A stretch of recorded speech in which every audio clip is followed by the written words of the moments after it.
Your teen requested a ride, but this time not from you. It's through their Uber teen account. You drive your teenager around, a lot, to their friend Jacob's house, their other friend Jake's house, to James's, to Jaden's, to Jalen's, to... Mom? This is Jake's house, not Jacob's. Now with an Uber teen account, your teen can request a ride under your supervision. They'll ride with a highly rated driver, and with live trip tracking, you'll follow along the whole ride to their friends' houses that all sound the same. Add your teen to your Uber account today. See app for details. Bye, Mom.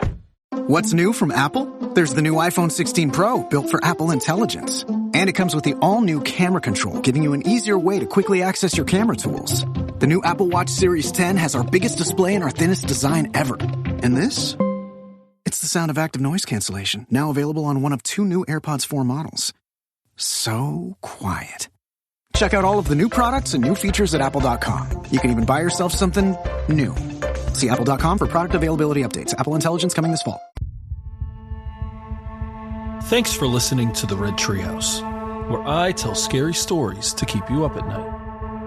You can listen to the Red Treehouse on your favorite streaming platforms, including Spotify and Apple Podcasts. Be sure to follow, like, and subscribe. Oh, and leave a 5-star review. You can follow the Red Treehouse on social media. On TikTok, Instagram, YouTube, X, Threads, and Facebook at Red Treehouse Pod. And now, you can find the Red Treehouse on Patreon.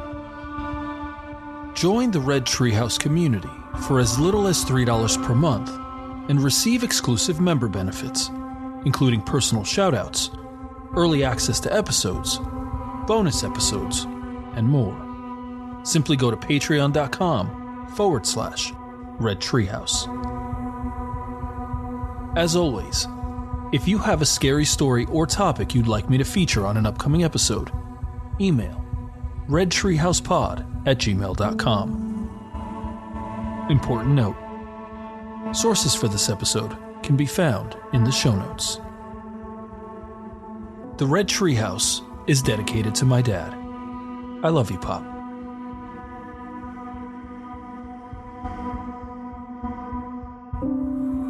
I'm a pretty firm believer that some areas harbor darker energy. Houses with a morbid, tragic history, hospitals with a sinister reputation, and prisons housing some of the worst criminals in society. To me, all of these make sense. But what if some areas are equally as dark without the tragedy and horror? One article listed 3 possible reasons for increased paranormal activity. First, emotionally powerful events. Quote, "These locations usually have strong imprints of energy left behind by those who suffered or experienced traumatic events. Locations that have had powerful, peaceful, or joyful events can also exhibit paranormal activity or energies." End quote. Second, loved ones in spirit visiting. Quote, "Spirits are not limited to earthly locations. They can visit anywhere, and often do, especially loved ones in spirit connected with people on earth through the relationships they had with them while living." End quote. And third, the presence of a spirit medium or someone sensitive to the energies from the other side. Quote, "The beings in spirit are aware that the gifted individual is also aware of their presence. When encountering someone who can communicate directly with them, they become excited, which is why the paranormal activity increases." End quote. In episode 35 of the Red Treehouse, we explored a listener-submitted story from Isaac and Megan of Hidden in the Shadows Paranormal, and the stories were wild. I mentioned there would be a part 2 to the story. Well, that time is here. Except this time, they've submitted 5 scary experiences from the Benskin Road Ranch, including strange lights in the sky, a possible alien abduction, a witch sighting, and more. This area is like a magnet for the paranormal. In this episode of the Red Treehouse, we're going to hear more first-hand accounts from Hidden in the Shadows Paranormal. And as you listen, consider this question. Are these scary experiences further proof of the supernatural? I'll share the stories. You decide for yourself. I'm your host, Will. Welcome to the Red Treehouse.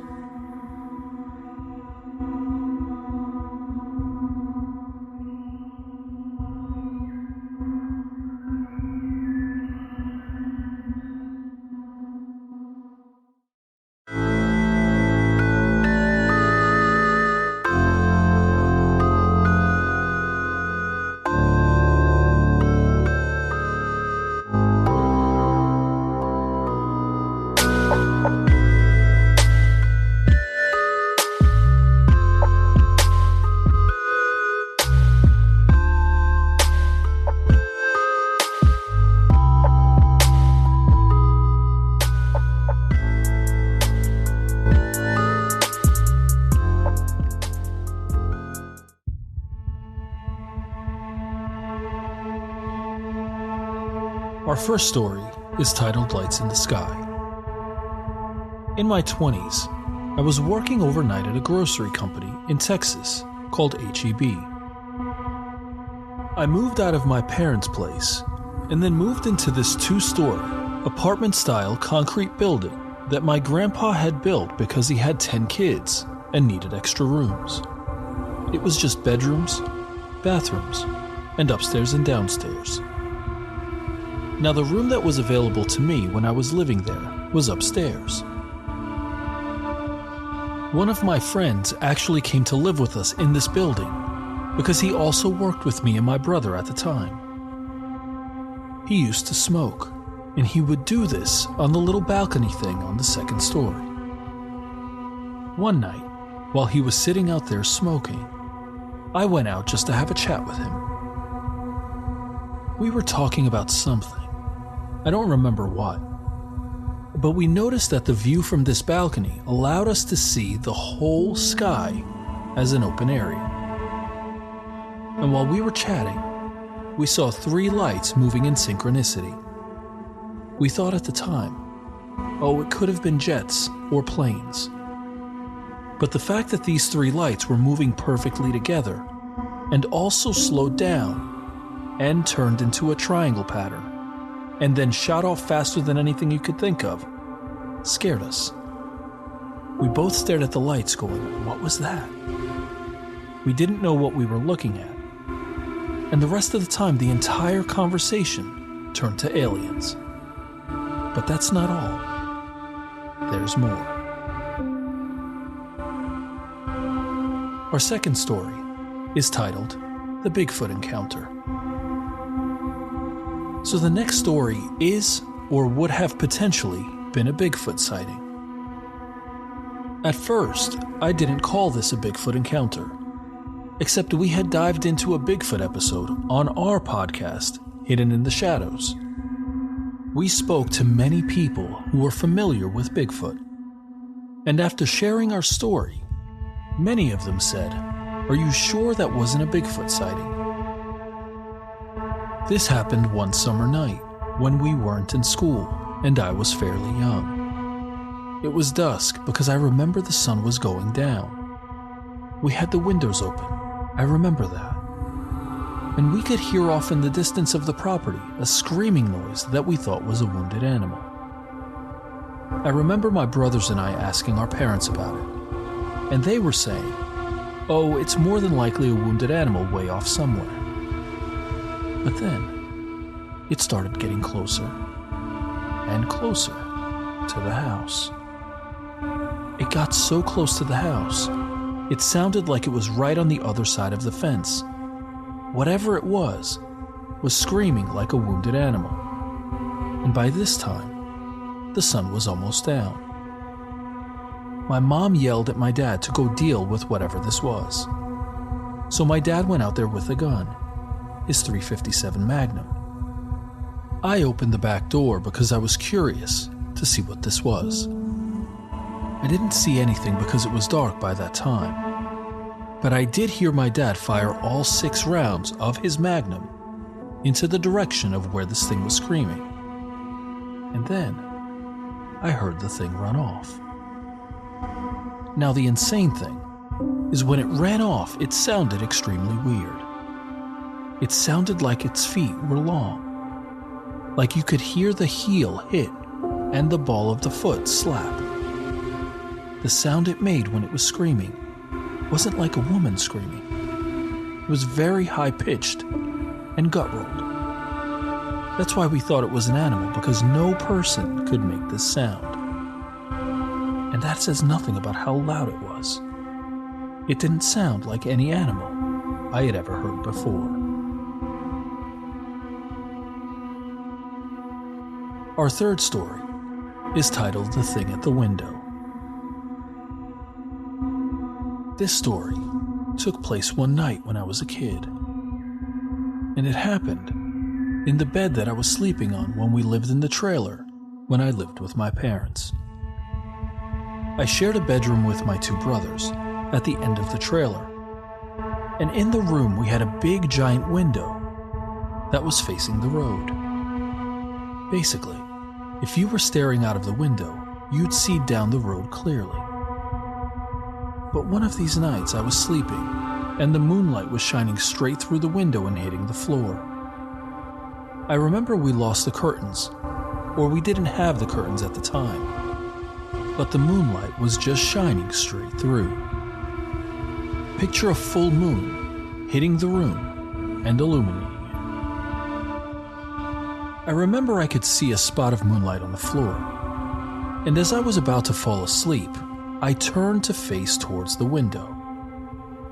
All of a sudden, I heard a loud thumping, like a hoof thumping in the dirt. I didn't think anything of it because my grandfather had cows.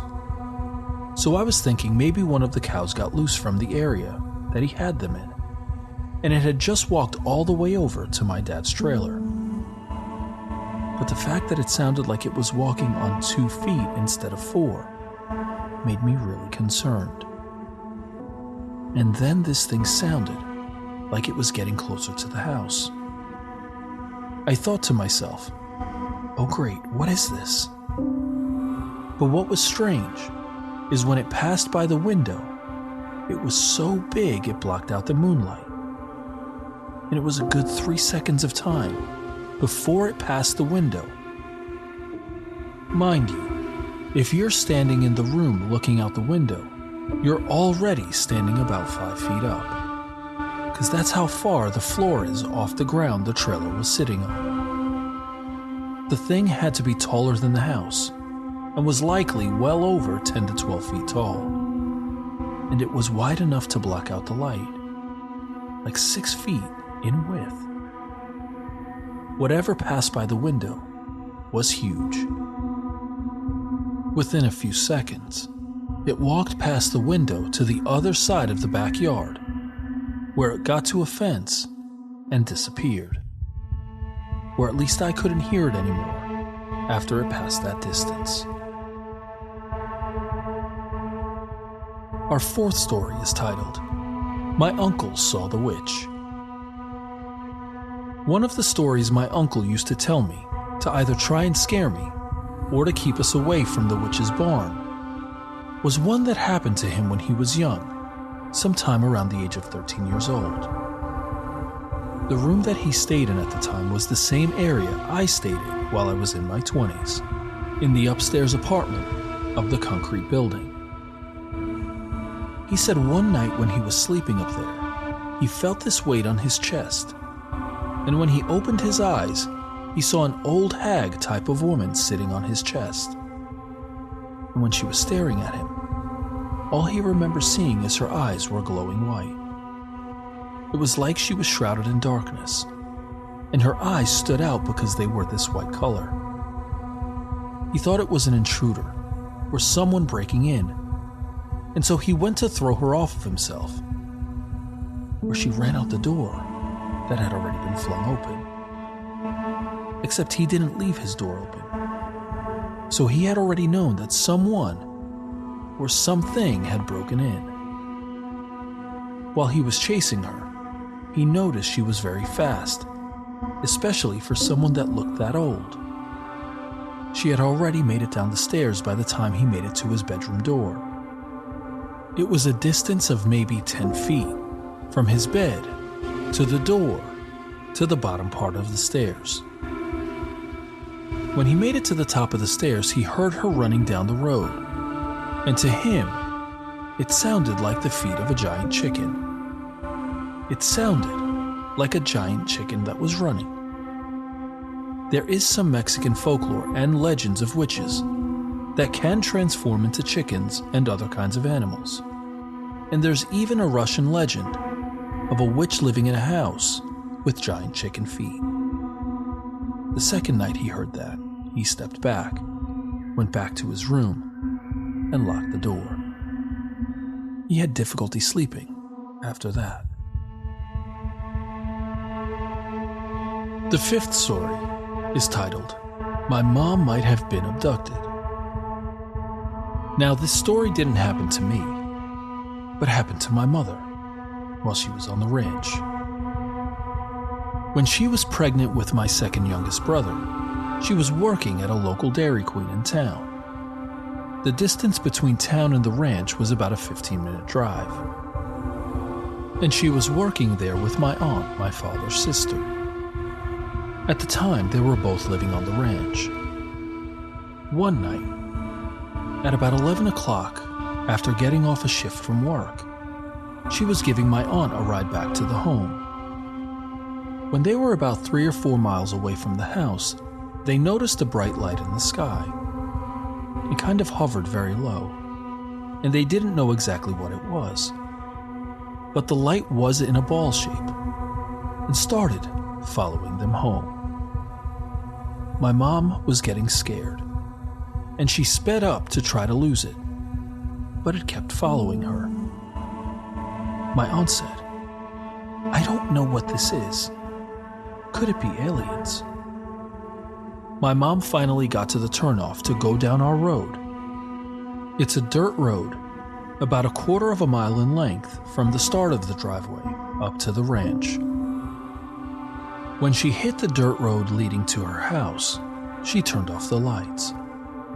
She thought that if there's no lights coming from the car, then she might be able to lose the light above her.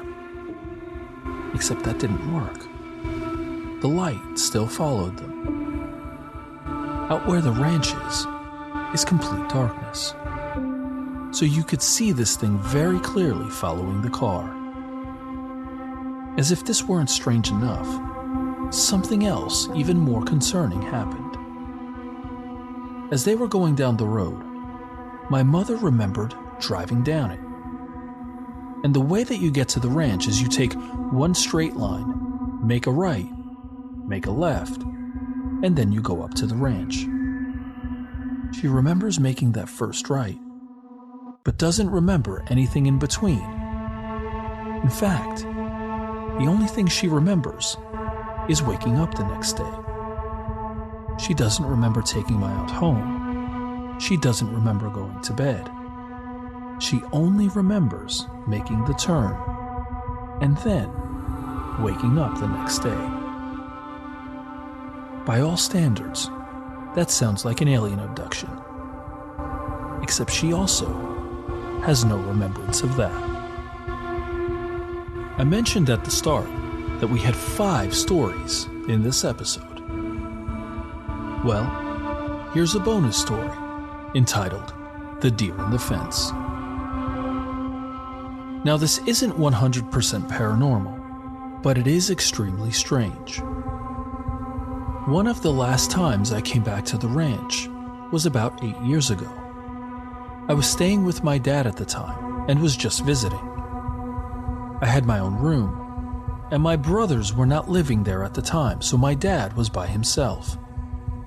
It was all right for me to stay with him. I was going to have dinner with my dad, my uncle, and my aunt at their house, which was on the other side of the ranch, which you can walk to. I would have driven my car, but I chose to walk in the dark. This is important. I thought to myself, this was the ranch I lived on as a kid, so walking in the dark is no big deal. The distance is no more than 100 yards, and all I have to do is go up this dirt road and just walk. At about the 50-yard mark, there is a curve, and it goes straight into a tall fence, about 9 to 10 feet tall. The strange part is as I'm walking to my uncle's house, I was just thinking to myself random stuff. And out of nowhere, I can clearly see that I'm getting close to the house. There's a fence on my right, and as I'm walking, I heard a loud bang, as if something ran into the fence. I looked to my right as I jumped, and I saw a full-grown adult deer. It was a buck because I could see his antlers, but the fact that I didn't hear him running at me, and the fact that he was running straight at me, scared me. Because if that fence weren't there, he would have run straight into me. He would have probably knocked me over. And something far worse might have even happened. I was concerned by this, and it was strange. Because why would a deer attack me? Why would it even be running in my direction? That was the strangest thing an animal had ever done to me on the ranch. And that's the thing, is that this ranch not only affects people, and is not only supernatural, but it also affects animals as well. And that night at least, I seemed to be a target. A special thank you to Hidden in the Shadows Paranormal for sharing these first-hand stories of the terrifying phenomenon at the Benskin Road Ranch. Be sure to follow them on Instagram and TikTok to keep up with all of their scary adventures. I don't know about you, but I'm both fascinated and terrified of the Benskin Road Ranch. It seems to be a hotspot for some scary paranormal phenomena. For me, the story of the witch really gets under my skin, because I find anything sleep-related to be especially scary. Sleep paralysis, night terrors, and a ghostly witch watching as you sleep and getting in your face when you open your eyes. As we close this episode of the Red Treehouse, we're left with this lingering question. Are these experiences evidence of the supernatural? And which did you find particularly scary? I've shared the stories. Now you decide for yourself. I'm your host, Will. Thanks for joining me in the Red Treehouse.